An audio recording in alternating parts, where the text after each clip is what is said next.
యేసు నా రాజు అన్నవారు చేతులెత్తండి. రాజు అన్నాక ఏం చేయాలండి?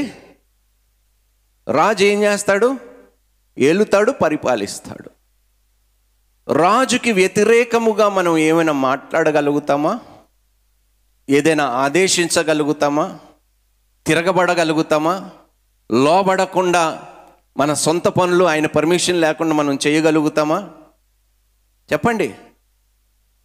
కానీ మనమందరము, దేవా నీవు రాజు, కానీ మంత్రి నేనే.